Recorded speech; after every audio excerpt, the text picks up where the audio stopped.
March 18th, Mike Tyson raised the Ruddock dies.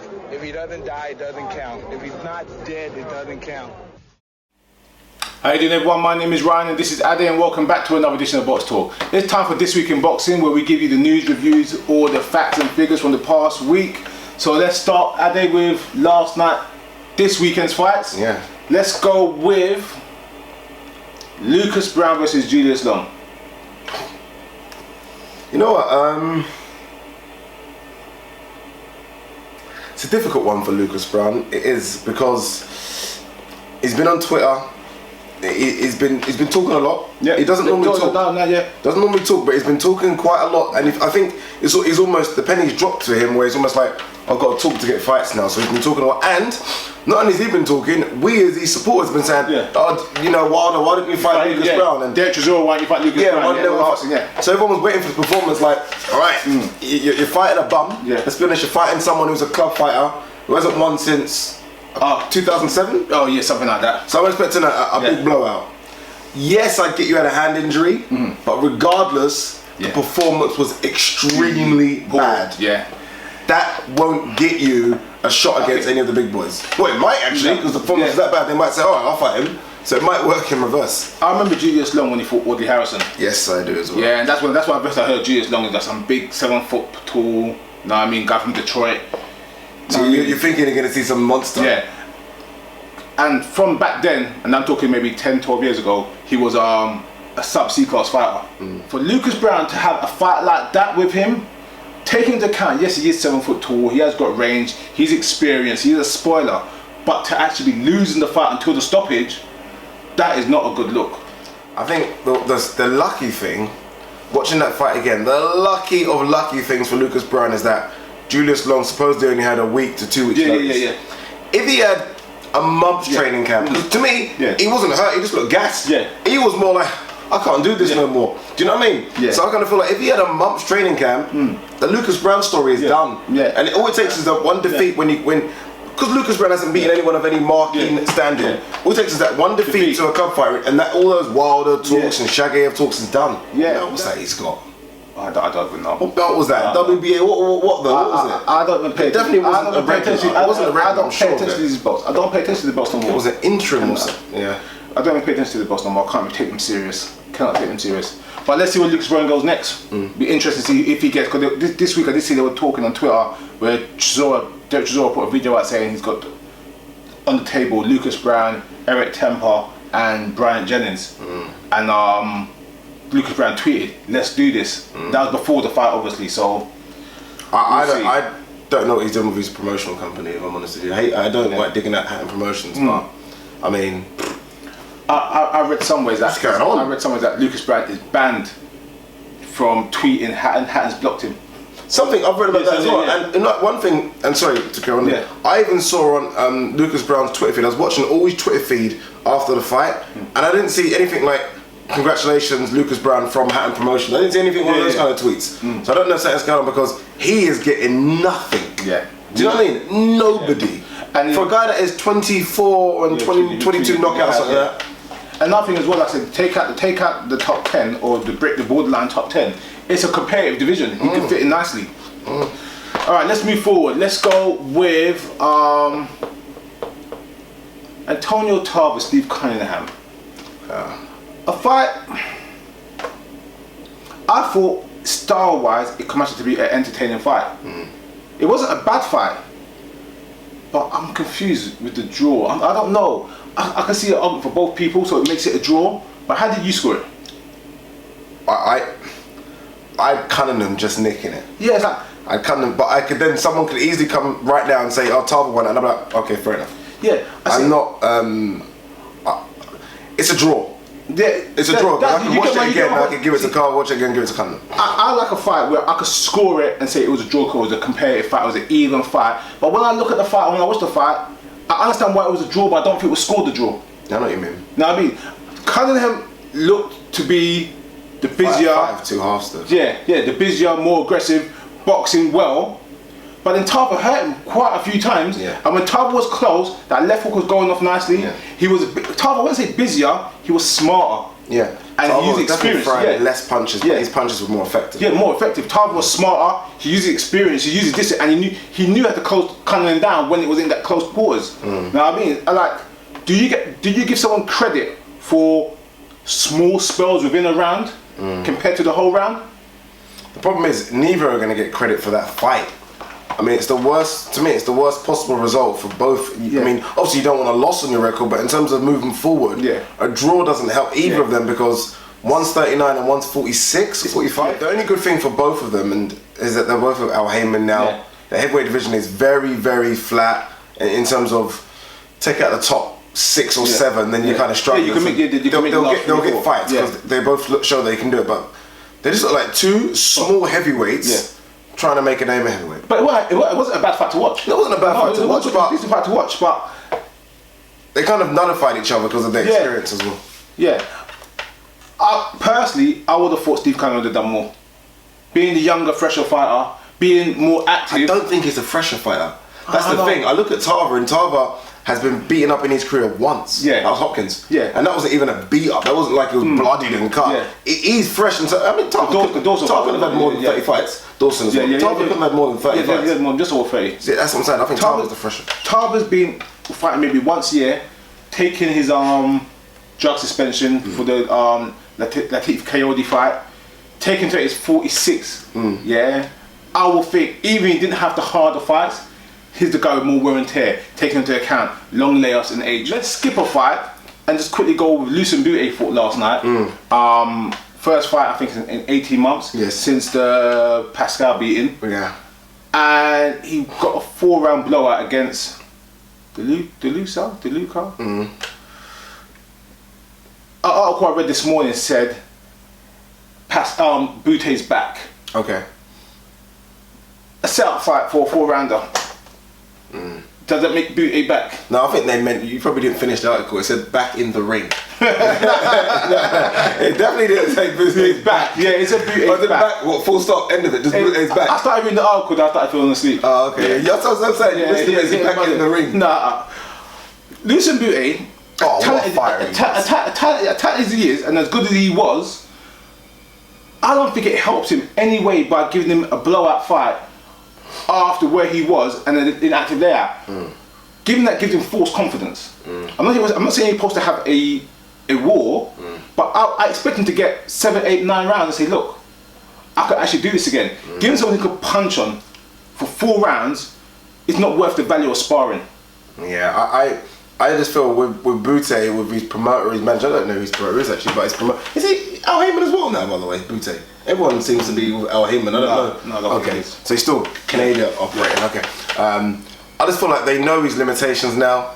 We've always known his limitations, and I feel like they're thinking... We suspect his limitations from the... Andrade fight. Andrade fight. And then Froch just kind of showed us one. And then even Pascal's kind of showed it again, but... I just feel like with Bute, there's limitations. He's not going to go that far, but he's a big ticket seller in Canada. So I just feel like they're going to put him in that and say he's back, and then they're going to put him in with someone of some substance that they know they're going to have 2 or 3 fights with him, and they're going to cash him out if they've not done that already. But I'm just happy he's kind of back. But he was supposed to go with Freddie Roach and train with Freddie Roach. He was training with Freddie Roach apparently. Oh, so he was Freddie in the... I didn't see the fight. Oh, okay, I didn't see the fight. I don't know. Yeah. Guys, tell me if I'm wrong or not. If you're coming back from a layoff and you know you're a confident builder, when you want a confident builder that actually gives you round instead of just beating a guy up, I mean, what does it actually do for you to say moving forward? Because as far as I'm concerned, Bute's next fight is in the same position he was before this fight, because he had nothing in front of him to test him. I don't know. I think it's that makes sense. When you've been out the ring for as long as he has, I don't even think someone like Bute, who's mentally quite fragile, if you want to test. It sounds like, I know what you mean. Yeah. Any other boxer, yes, but he looks someone like, I don't know, like, he'll probably look fantastic in sparring, Bute. He looks so, the way he moves around the ring. Then he gets a full clean shot. And it's like, oh, yeah, I don't know what to do now. I don't know what to do. Yeah. Alright, then let's go forward and go with what I'm going to call the main event of the weekend. Marco Huck versus Christoph Glowacki. Wait, no, I think it is Glowacki. Possible fight of the year? I knew this was going to be a problem from the weigh-in, by the way. Yeah. I saw the weigh-in, I thought, we got a fight here. Just from the weigh-in, I thought we got something here special. Possible fight of the year? Yeah. Can't think of any other fight that's even challenged. Yeah. To be honest. Yeah, we're only now in August, so we still got a few months to go. Yeah. But again, it was a fight of two halves. I feel Glowacki was out hucking Huck in the first 4 or 5 rounds, and then Huck kind of said, "Okay, wait, I'm Marco Huck," And dropped him. and this is what I need to do. Yeah. And Huck fought his style. It's like Glowacki done exactly what Huck wanted to do, but done it better for the first 5 rounds.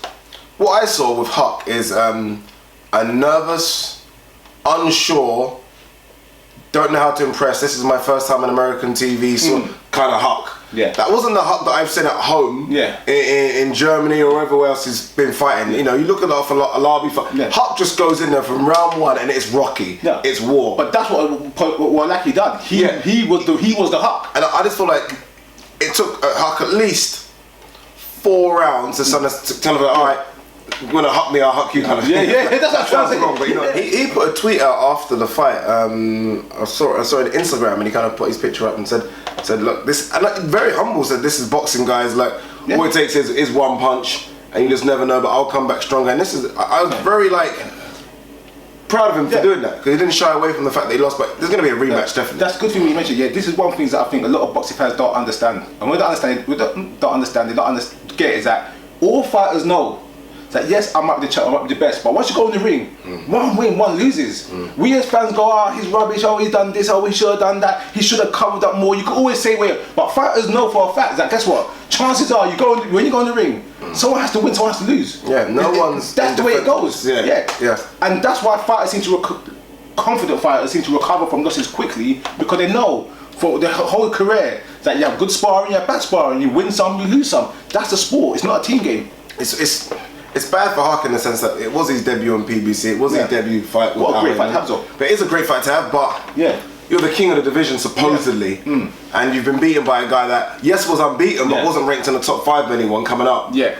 So it doesn't look great, but America love that. America love the up and down type wars. I said previously that Huck would be a star in America. And I think, and they're talking about a rematch already, so we'll see. But this is what happens though as well, when fighters are waiting for the opportunity, where everyone knows that behind closed door, this guy's really this guy's really that. Thank you, hear about his sparring, but no one gives him the opportunity. Then you get a tough guy, a tough badass, you know what I mean, like Marco Huck said, guess what, I'll give him the opportunity. I'll give him it, When I'm trying to I'll give the opportunity, and let's see what happens, and look what happens. So you're trying to say that Marco Huck doesn't lose anything in losing? Is what you're telling me? I think it's a great fight. I think when you have a fight like that, back and forth, have a fight that you were losing up to round 5, I think I'll give Huck 1 round in the first 5 rounds. Yeah. And then he came back, got the knockdown in round 6. Then I gave him every round from round 6 up to 9. And then I gave Glowacki 9, and then Huck all the way into the stoppage. Yeah.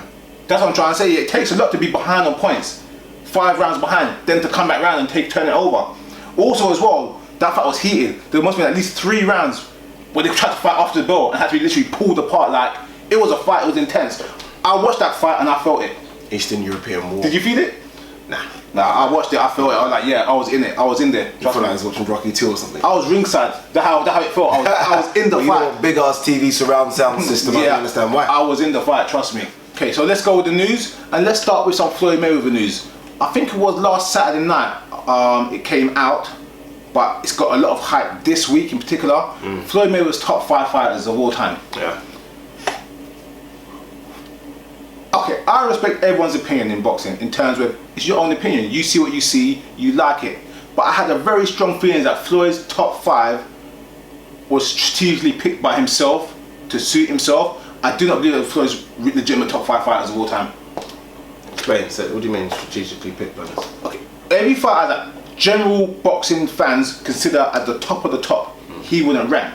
Those fighters that people say can beat him, or those fighters that people say would give him the best matches, i.e. Sugar Ray Robinson, i.e. Leonard, i.e. Ali, who's the greatest, and he said he's the greatest. He deliberately avoided them or tried to put him in a situation with Ali at number 5 to depower them. I don't know about that, because he had Panel Whitaker and Durand, and everyone said they'll give him tough fights at lightweight and light welterweight.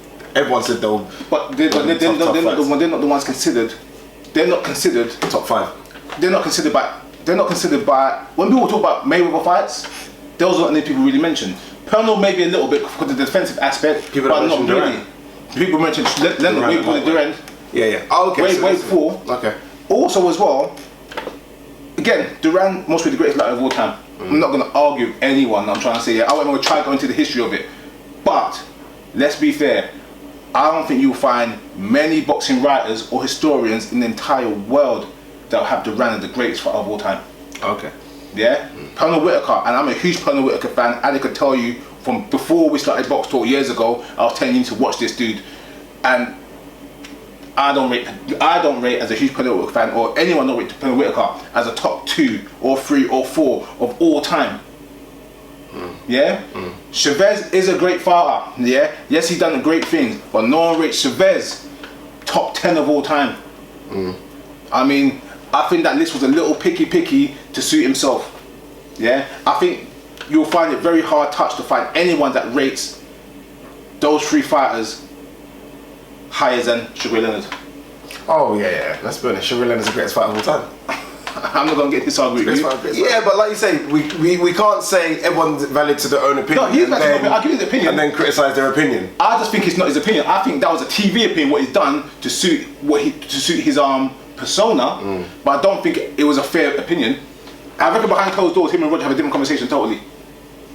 Yeah, I think Roger has, because Roger's from a different era in a sense. What about Floyd having himself at number 1? I'm not going to entertain that. I'm not even going to entertain that. And this guy's going to say I'm a Floyd hater. I'm not a Floyd hater. I'm a boxing lover. Difference. Minus the name, minus the name Floyd Mayweather. If someone put in front of you Floyd Mayweather's record, don't forget the name for a second that he's fought. I mean, just put in and said, there's a kid here, and they put his record down and says he's fought this many world champions. He's 48, going to be 49-0.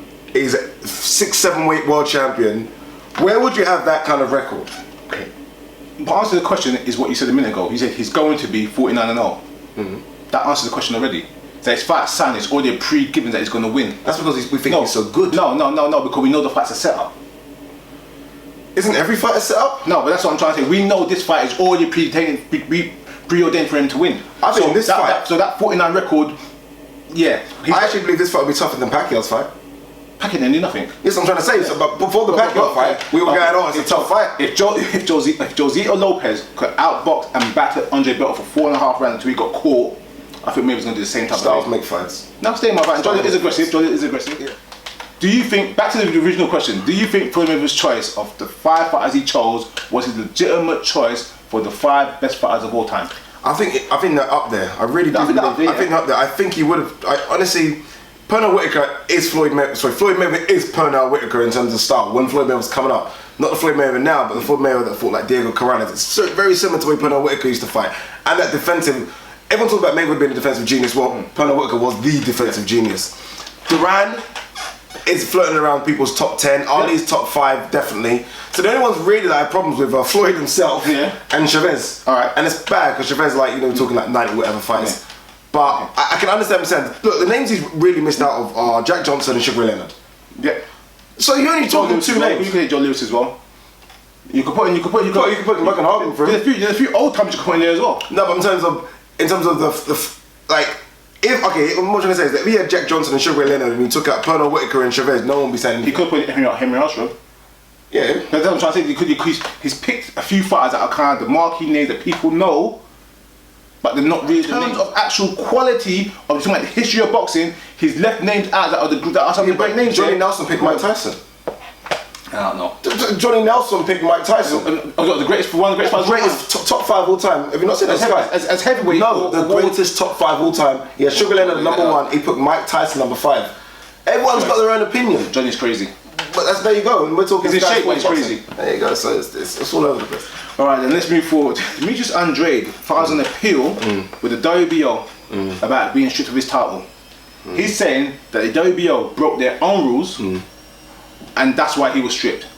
Yeah, is that he's provided a contract that he signed for the Charlo fight, but Charlo didn't sign. He got proof that he's offered WBO to give him a mandatory to fight because he did not have given me official mandatory. He didn't give him one. He's offered to fight abroad for under $150,000 just to fulfill his mandatory obligation, and they didn't provide the information for him. He's saying, you're saying that you're stripping me because I didn't defend my title, But Canelo Alvarez has not defended his title or made weight of 154 since September 2013, and you still recognise him as a champion. Do they? Yeah. Do they recognise Canelo as a champion? That's what he said. Don't think they do.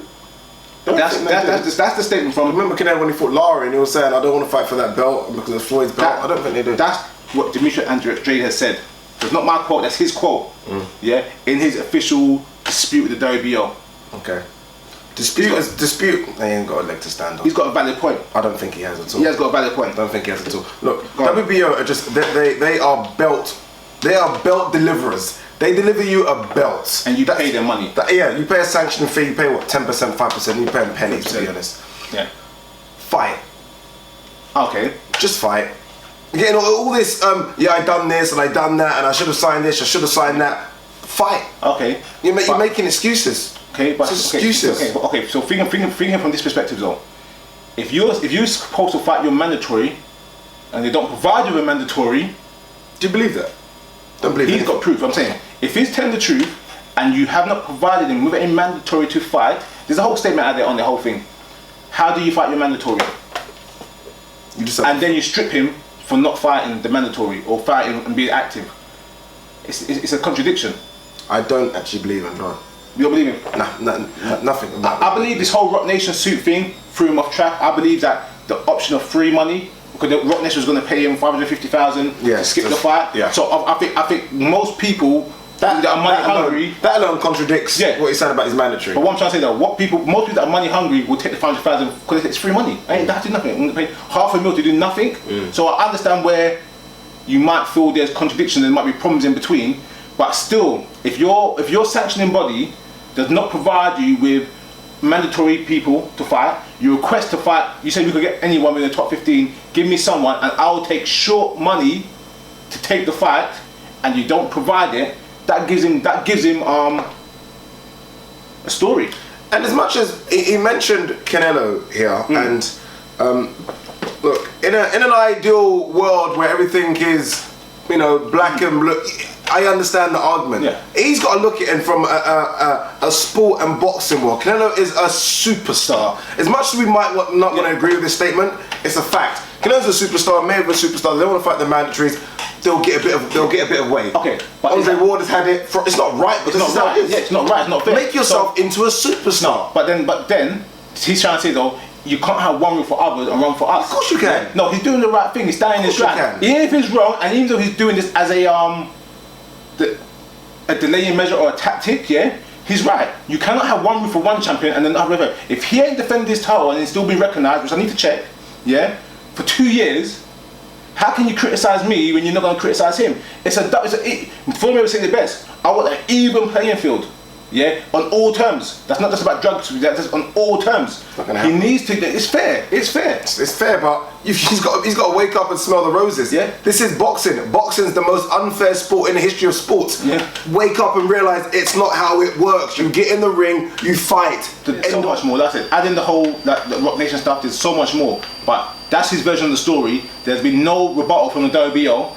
They don't do rebuttals though. No, they very rarely do rebuttals. No, they have to. No, they don't have to. They have to? They don't have to. WBO? They don't have to. For Andrade? No, I'm saying when you got, you don't have to. But Deontay Wilder. Yeah. I've missed a lot of news, God. Do you know Deontay Wilder's fight is next? No, I was reading about this though. I think he's ranked actually lower than Hugh Fury. Okay.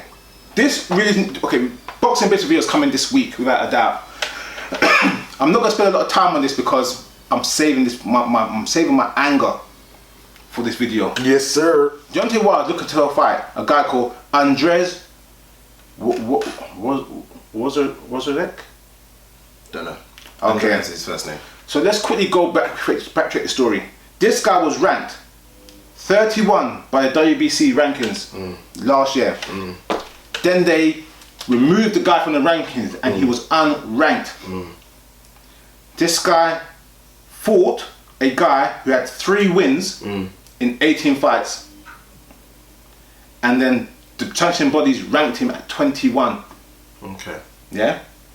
The new rankings come out in about 2 weeks, and the rumour is that he's going to be bumped without fighting anyone at all to a top 15 ranking to fight Deontay Wilder. Okay. This is a guy that has had has not fought one ranked person, was unranked, and they bumped up his ranking from 0, more than 50, down to 15.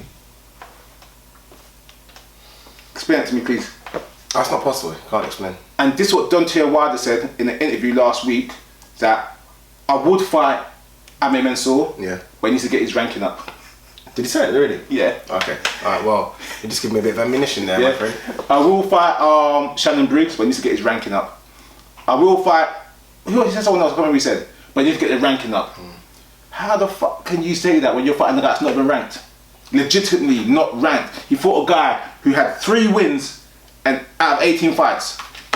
I think boxing fans are partly to blame as well.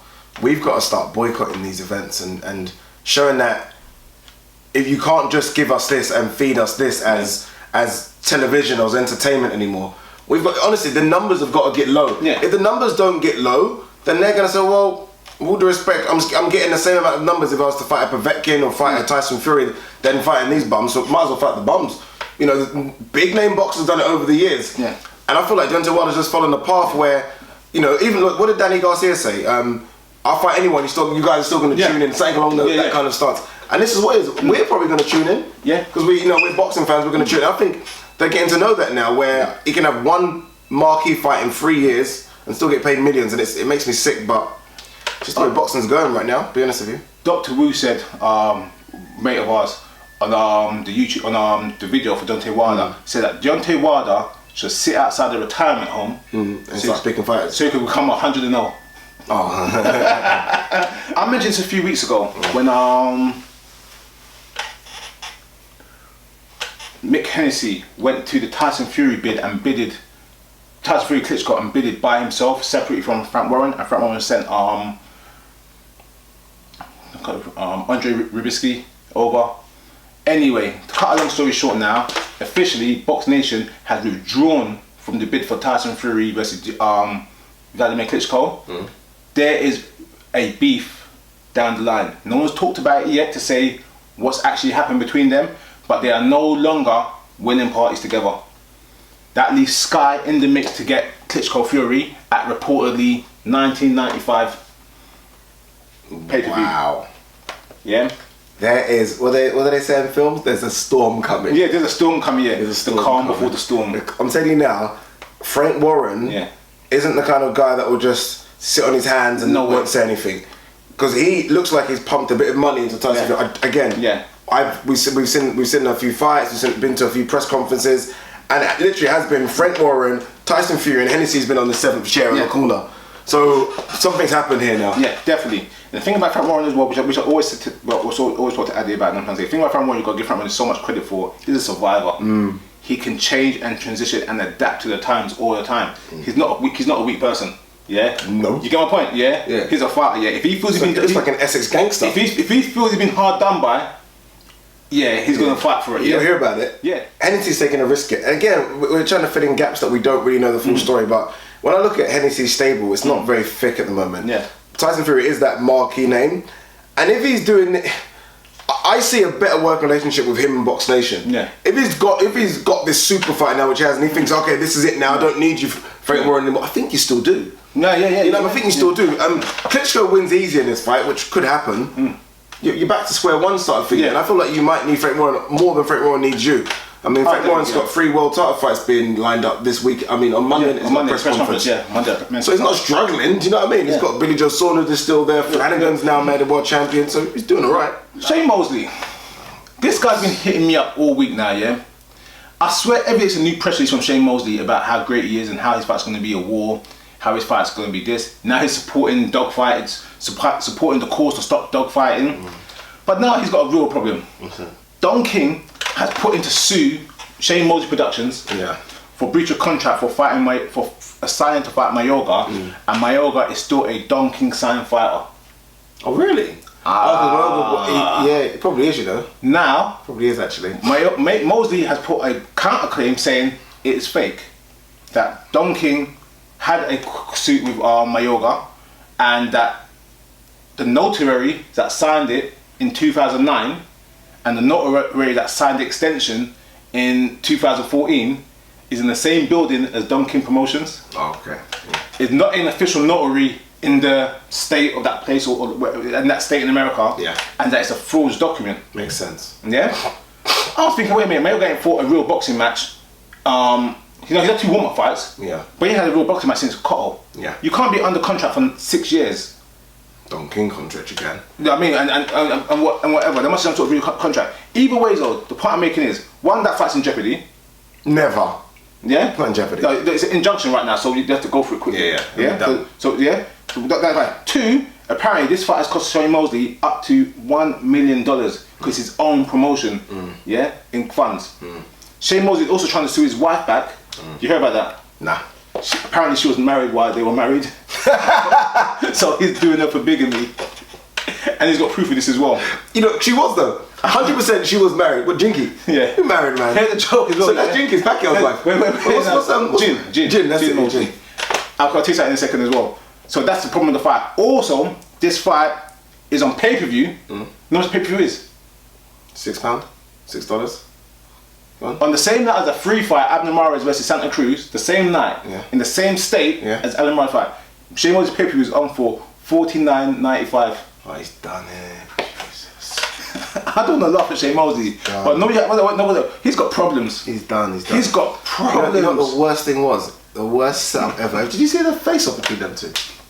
I want to slap the cigarette in the mouth. How fake was that? Yeah. Since when does Mosley do that? Yeah, I know. It was so bad. Still got fast hand speed, though. Yeah, because I'm thinking not only fast hand, but he just knocked the cigarette. The cigarette wasn't that. He knocked that out. Yeah. But it's just like, it's so. And he released a statement yesterday saying, saw them yesterday, 2 days ago, saying, I want rematches with Canelo, Cotto, Pacquiao, Mayweather.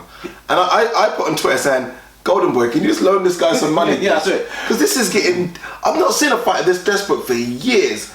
But $49.95 for any pay-per-view, not just. The only pay-per-view you can make me pay $49.95 for right now would probably be Cotto, Canelo. I might get that over. Any other fight, GG, not even GG Lemieux. I'm not paying $49.95 for nothing. We could chip in. But for GG Lemieux, yeah, everyone could chip in. That's done in 2 rounds. Alright. No joke here. That's done in 2 rounds. No way. We'll talk about it later. Very quickly, let's finish the Let's finish the You think Lemieux's going to cause GG problems? He's taking more rounds than 2. Yeah? With the little Jack Daniels side bet. Let's finish this Mosley issue right now, yes? Biggest one had a song called More Money, More Problems. Shane Mosley got no money, more problems. Yeah? Wait, how long you thought that for? Just a second ago. Oh, whatever. Yeah. Whatever. Here's the joke. Yeah, somewhere. No way. Here's the joke here. Let's be fair. I saw an interview with Shane Mosley this week on Fight Hype here, and the reporter pulls him up on the Jim Mosley thing, and Shane Mosley's face turns out. He's like, he wants to interview because he's promoting his show, but he was like, oh brother man, why? Oh man. And he goes into it for like about 90 seconds, yeah? He's hurting. It's not even a joke. And he's like, oh, everything she took from me to get it back, everything, blah, blah, blah. So I done a search quickly to find out what she actually took. Because I remember the story, this is like 6-7 years ago. I remember she took the belts, I remember she got some houses or whatever. She took 2 houses, 3 bank accounts, 2 cars, the belts, what else was there as well? Like a Bentley or whatever I'm trying to say, yeah? She took everything. If you got 2 houses and you get divorced, you keep one, she take one. She took both. She took both the cars. She took 3 bank accounts. What do you mean bank account? What does that mean? Bank account. So he had maybe a savings account, a checking account. What do you mean she took money in the account? No, they gave her the account. That doesn't mean anything. The article said, and it was an official article, said that she took 3 bank accounts from them. So I don't know what the accounts were, but yeah. I think the thing for Mosley is that when she took all these things, he wasn't young, but he had fights lined up. Yeah. He was still an active fighter that was still making $4, $5, $6 million a fight. So he's probably thinking, take that. Yeah. Not arrogantly, but like, oh, go on and take the belts, take the car. Yeah, I don't need the belts because a lot of fighters say that belts just collect dust. Yeah. Now, after his career is done, it's like, oh, what am I doing? But look, the Mayweather fight. Look, this guy, all due respect, after Jim Mosley took everything, he said the Pacquiao fight, the Mayweather fight, the Canelo fight, just those fights alone. He must have made near $20 million. Yeah, she made a killing. Oh, she was his wife for a number of years. I don't care. She doesn't worth worth that much. Your wife's not worth that much? No. Jill! Alright then. Let's stick with the Mosley family for a second.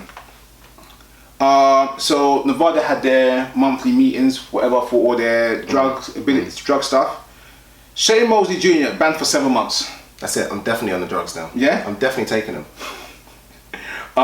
What's the Carlos Molina, banned for 7 months. Beltran. What Molina? What Molina? Carlos Molina for Adrian Browne. He was on something as well. Yeah. And Beltran banned for 9 months. All retrospective to the dates they fought, which means they could all fight. So Beltran can fight next week. He fought like 9 months ago, didn't he? Alright then, yeah. I hate that. We've talked about steroids in boxing all the time. We said we're going to do steroids in boxing too. Yeah, I think it's time. That was our first video. That was our first video. So we've done steroids in boxing for 2 years nearly. Nearly 2 years, yeah. Next year's 2 years exactly, you know. Yeah. Next month, Yeah. 2 years exactly. To do a special something. But in terms of the UK doping figures and the US doping figures, I think certain states are condoning use by banning the way they're banning. 100%. 100%. I mean, look, in the UK, when you get a ban, then you get a ban. Yeah, they come down on you like you wouldn't believe. And let's be honest, I'm not in bad. Unless you talk and give up the whole camp. Alabama kind of gave up. Thank you. Yeah. Alabama was banned for that ever. And then he got like 9 months or something. Yeah, because he gave up everyone. He gave up everyone under the sun. Yeah. The doctors, the physicians, the trainers, the camps, the teams, everyone, and he got let off. The part I'm making is, I think, America just seemed to accept bigger, stronger, faster. They just accept it like that's just a way of the world. And like, supposedly, I think this is the same commission that was dealing with the Anderson Silva case as well. Yes. And Ari Hawani was saying, look, boxers were just coming and saying, oh, I'm sorry, man, look, please. And I said, okay, 8 months, 9 months. That is unbelievable for taking a performance-enhancing drug in a fight. You get banned more for athletics. Yeah. I mean, you get banned more for running against someone in the lane where you're not even hitting them. Everyone's got a cheap excuse. Yeah. You know what I'm trying to say? Oh, it was over-the-counter medicine. No, it was a nasal spray and I didn't realise that it had this. What did Anderson Silva say? Some blue, Anderson Silva's like it's a blue pill, sex pill. Blue sex pill from Thailand. Andy Lee's sick. Fight with Billy Joe Saunders delayed. Now moved from Ireland to Manchester. Yeah. Smart move. For what? For who? For all parties involved. Okay. If Andy Lee's sick, and there's no guarantee he's going to be ready to fight. It's like 3 weeks, only a 3 week delay or something. Yeah, but you got best to delay the fight. Also, Manchester's got a big crowd for Billy Joe Saunders. It makes sense in terms of the fight. But is the card overstacked? Yes. Yes. I mean, I don't know if he's one big, he kind of does that big one marquee event of the year, or two, maybe 2 big mark, and I think this is that big marquee event of the year, and I don't think he needs to do that. No. I think, honestly, it sounds bad, but I think he could put Billy Joe Saunders and Lee on a card and just put an average undercard, and people will still buy it. You don't need to put all your eggs in one basket to try and impress, and you don't need to do that. MEN Arena, I think, is going to be the MEN. Yeah. What's that, 9,000? I don't know what it's you don't, you know what I mean? Billy Joe Saunders and Lee gets 9,000 already. You don't need anyone else. Yeah. But he's really going at it now, and I think the press conference tomorrow is to kind of announce that. I think as well. Free world title. You don't need to do all that. Don't need to do it. I think. Which is, I can't believe we're saying that, but No, 3 world titles on a card is different when you're excited to challengers. We got three UK guys. We've got 3 champions coming over. You know what I'm trying to say. So you're making 3 champions at night. When you got established champions, regardless how they won the belts, you need to. You don't have to. Then again, who is it? So is it Buglioni? I'm guessing it's Buglioni, Flanagan. Well, to be fair, then I kind of get it. Because Buglioni and Flanagan. I mean, Flanagan won that title. How he won it. Buglioni's challenging Chudinov. And Billy Joe Saunders is a challenge as well. It's like, no. I kind of understand. They're not marquee names. But it's Andy Lee's. It's Andy Lee, but even Andy Lee's not a huge name. Let's be honest, he's not a huge name. Andy Lee's kind of British, he's kind of Irish, he's kind of American. Andy's kind of universal. You know what I mean? And he's got an entertaining fighting style. Everyone knows Andy Lee. You know what I mean? It's not that you need Andy Lee to sell the fight. You're gonna have Chudinov and Buglioni headlining previously at Wembley. Yeah, I think they've looked at it. They might have looked at the ticket sales for that. Remember the pre-ticket sales? Good point. And it might not have been doing too great because a lot of stickers got. So I can kind of see how. Like I said before, unless you got highly competitive matches, I think it devalues a champion when you have a champion on the undercard. Yeah, he did say that. What did he say? He said on a statement. He said I've got a lot of 50-50s. Yeah, and I think that's what he's been known for right now, Frank Warren. It's 50-50 fights. No, let's put on good fights, but like I said with Scott Quigg previously, you can't have him the 5th fight before the main event and then say you're the world champion. I think established world champions know, but these guys, it hurts. These guys, and I think I'm gonna try and get to that show somehow. Yeah. Alright then, let's go. Juan Lopez. Who? Juan Manuel Lopez. One. Okay, yeah. He's selling his belts on eBay. 2 belts on eBay apparently. He says he's sold them to a collector. How much? Look at the bank account, see what I can do. I'll have the top of my house. Yeah. Get a girl around there. Yeah, I used to box. Nah, it's a couple years back. There's no video footage, but before them times. And rumours of a comeback after being brutally knocked out in about 2 or 3 of his last fights. Money problems in boxing is unbelievable. Yeah, it is. And I think Spence broke it down. We kind of said there should be, what did we say? There should be some sort of almost after boxing care or whatever. He was like, by who? And he did break it down to the point where I actually believe him. By who? Do you know what I mean? Who's going to do it? No one's going to do it. So these boxers, and I think he said it rightly, and they're men, we're men. Do you know what I mean? No, they're like us. Save 10%, he said. Save 10%. All your fights, save 10%. They're like us. End of the month, you know, it comes hard for us. Yeah. By the end of the month, we're a bit smart, save a bit of money. Yeah. It gets to a point where look, they make more money than us. Do you know what I mean? Put a bit away, like Spencer said, and we've heard it from every other boxer before. Put a bit away. You have to, I'm trying to say. That's why you could go on holiday 5 times a year.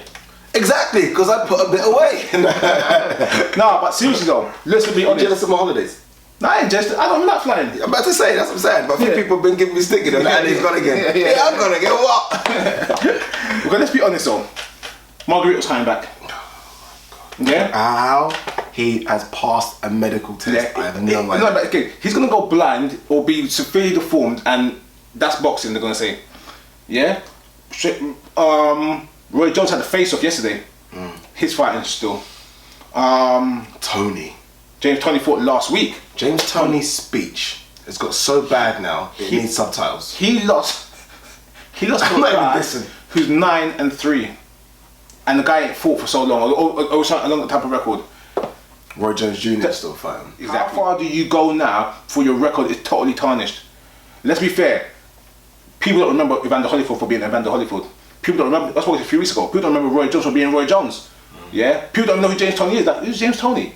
The point I'm making is, yeah, what's the limit now? There must be a limit. I don't know if there is to us, and what I mean by that, and I like to put us out of the casual bracket now. Yeah. We're not casuals anymore. Do you know what I mean? To us, as real fans, and guys that really watch all the boxing, to me, James Toney is James Toney from, do you know what I mean? Roy Jones is Roy Jones. But to casual fans, because of social media and all this, it tarnishes their record to the casual fans, because they're like, yeah, but he just got beat by a 9-3 guy. Yeah. Or no, but I saw Roy Jones get knocked out by some kid in Australia. Yeah. So, but for me, it stops at a certain point when I know they're no longer. Yeah. Like Shane Mosley, all these fights now, that's not Shane. Yeah. Shane was, you know what I mean, Oscar De La Hoya. That's why I think there's a big argument on Twitter and there's a big beef between Floyd Mayweather fans and boxing fans, because we as boxing fans would say, Floyd, I saw someone the other day, they said, oh, you look at Floyd Mayweather, he's fought Mosley. I'm like, well, he didn't fight the Mosley, he fought the Mosley. He didn't fight Pacquiao, he fought, you know, you know what I mean? Yeah, you got to be fair and look at the best person he could have fought at the time. Not just the fact that he's ticking off names. Yeah. Do you know what I mean? I want to see him fight the best version of that person if there's an opportunity presents. Final few bits. Decent card in November. Yeah? Not the biggest names, but good card. Povetkin versus Mariusz Wach. Okay. And on the undercard, Dennis Leverett. Sorry, Povetkin versus who? Mariusz Wach. So Povetkin's not fighting Deontay Wilder? No. Deontay Wilder is going to fight the unranked Polish dude. I thought it was a warm-up for him to fight Povetkin. No, he's not. Deontay Wilder is not fighting ranked fighters. So, okay, yeah, but that's why I call him Dion. Nah, I'm not having that. His name's Dion. So Deontay Wilder isn't fighting Povetkin? That's not right. It's not happening. It's done. No. It's no longer... Okay. No. Right. That's news to me. Go on. Alright then, yeah? That's a nice fight though. Mariusz Wach. Yeah. The biggest chin in boxing. Yeah, tough chin as well. Yeah, he's got like some old school cartoon chins. Yeah. Brutus. Those guys used to chase Popeye around. Yeah, Brutus. Brutus, he's got that kind of chin. On the undercard, Dennis Lebedev versus Latif Coyote. Oh, nice. That's not a bad fight. Does that mean that Coyote's come back down then? Because he fought, last time he fought was at heavyweight against Ortiz, so he's come back down. But he wasn't really a heavyweight. No, he was tiny, but that weight though, he could do problems at cruiser. Yeah, but again, just like Cunningham fought this weekend, 204 pounds. Yeah. He's not really a heavyweight, I mean. Yeah. Cunningham's got the best physique of any boxer ever walking the face of the earth. Listen, I keep saying right now, bro, I'm upset, bro. Yeah, look at me. Every time I see him, I think, but it gives me hope because he's 39. I think he's in shape, so it's still possible. You're closer to 39 than I am. Yeah. So I'm saying it might be getting a bit tough for you. Yeah, it might be getting a bit tough for you. Here's what I'm upset about. Yeah, me and Cunningham about the same height. Yes. I weigh more than Cunningham. Yeah, it looks like that. Look at him and look at me. Amir Khan now owns the Super Fight League. Yeah, partial owner. What are you laughing at that for? What's wrong with that? Super Fight League, by the way, is an MMA league for some people. It was, I think it started in India. Yeah, it did start in India. Started in India, and about 4 years, he took this league and he's trying to bring it market mainstream, like use his name, use his popularity, and like bring it over to the US as a competitor basically in the MMA market. No chance. The problem with the Super Fight League, and it's a good idea to open your doors, invest and do things. I think as a business move, it's a good move because MMA is a big sport. But when I look at Super Fight League, I've seen a few of their fights previously, and I haven't watched them for a while. The production values and the fights they have is terrible. Even for MMA, even for a fight fan. I mean, you don't get many guys that watch UFC, watch Bellator, that watch Super Fight League. Yeah, and there's even ones in between it. There's one series of fighting. You know what I mean? There's what's the Cage Rage, Cage Warriors. There's loads in between. So it's going to be tough. I saw he had an interview with Ariel Helwani, and he's like, they're going to try and do in 2017. He said 52 fights a year. That's fight a week. The worst thing for them is that UFC now has become bigger in the sense that they do like pretty much an event every week. Yeah. It's not like you can say, I will do an event when they don't do an event, because they do events nearly every other week. So it's going to be very difficult, but you never know. We'll see. Alright, there you go, guys. That's This Week in Boxing. Yes, the big man is back. The big man. The king. Long live the king. I am back, people. I shall not go on holiday again until October. For a few months. This man's doing good by himself. Sorry, but yeah, we're back. Loads more videos. This week we're going to be pumping out videos. Seriously, get ready for it. There's at least 6 or 7 videos to go up this week. Okay, we've got at least 2 fights to do. We're having the Boxing Basement for sure. Boxing Basement 2, because number 1, everyone loved it. Yeah, no, I loved it, bro. I've got some fire for this one, bro. I think we're going to have a mythical. We've got a mythical. Yeah. We might do Hadler Hopkins, yeah. So I've been asking for Mayorga versus Mayorga versus Margarito. I don't care. That's a good fight in the box. No, Hadler Hopkins. Alright guys, thanks for watching another edition of This Week in Boxing. Remember, subscribe, tweet, Instagram, the usual. Thanks a lot. Cheers. Bye.